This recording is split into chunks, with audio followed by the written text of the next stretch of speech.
Hello, പവിത്രത്തിലെ വിക്രത്തിൻ്റെയും വേദനയും കുറച്ച് വിശേഷങ്ങളായല്ലോ.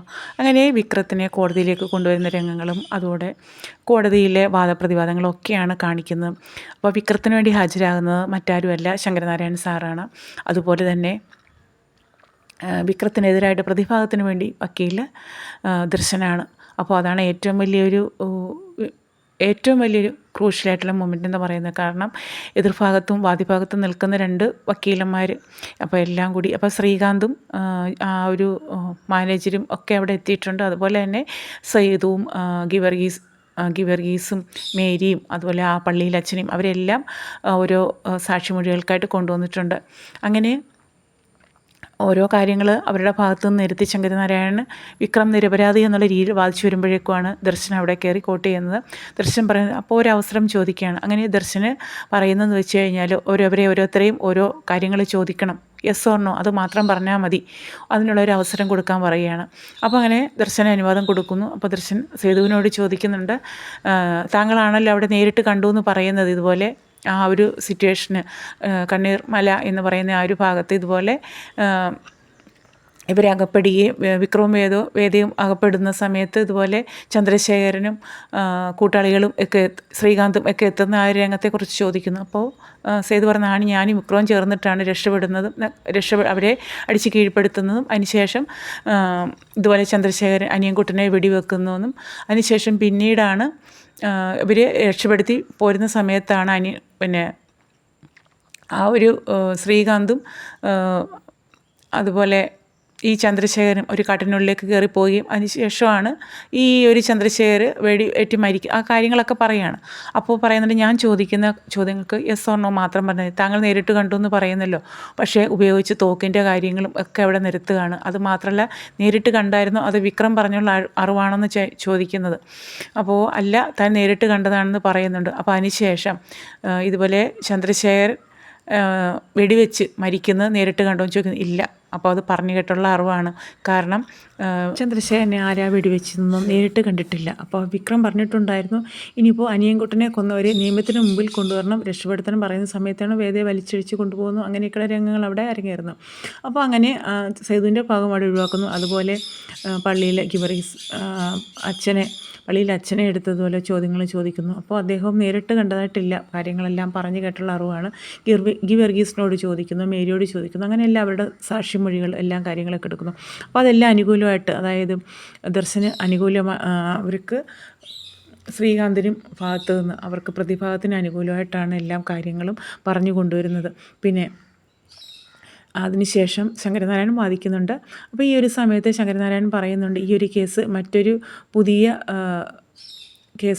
പുതിയ ഒരു ഏജൻസിയെ കേസ് അന്വേഷണത്തിന് ഏർപ്പെടുത്തണമെന്നും ഈ ഒരു സംഭവം നടന്ന കണ്ണീർമല അവിടെയൊക്കെ പോയി അതിൻ്റെ ഒരു ഫോറൻസിക് പരിശോധന നടത്തണമെന്നും ശങ്കരനാരായണൻ ആവശ്യപ്പെടുകയാണ്. ഇത് കേൾക്കുമ്പോൾ ദർശൻ വളരെ പരിഹാസത്തോടെ പറയുന്നു, ഇദ്ദേഹം ന്യായാധിപൻ്റെ സ്ഥാനം രാജിവെച്ചിട്ട് ഇത് വാദിക്കാൻ ഇറങ്ങിയപ്പോൾ ഞാൻ കരുതിയത് ഇതിനോടുള്ള താല്പര്യം കൊണ്ടാണ്, പക്ഷേ അല്ല, ഇദ്ദേഹം ഒരു കഥയെഴുത്തുകാരൻ്റെ രീതിയിലൊക്കെ ആ ഒരു വഴിത്തിരിവിന് ഒക്കെ പോവുകയാണ്, അങ്ങനെ കഥ മെനഞ്ഞ് പുതിയ കാര്യങ്ങൾ സൃഷ്ടിക്കുകയാണ് എന്നൊക്കെയുള്ള രീതിയിൽ പരിഹസിക്കപ്പെടുന്ന രീതിയിൽ സംസാരിക്കുകയാണ്.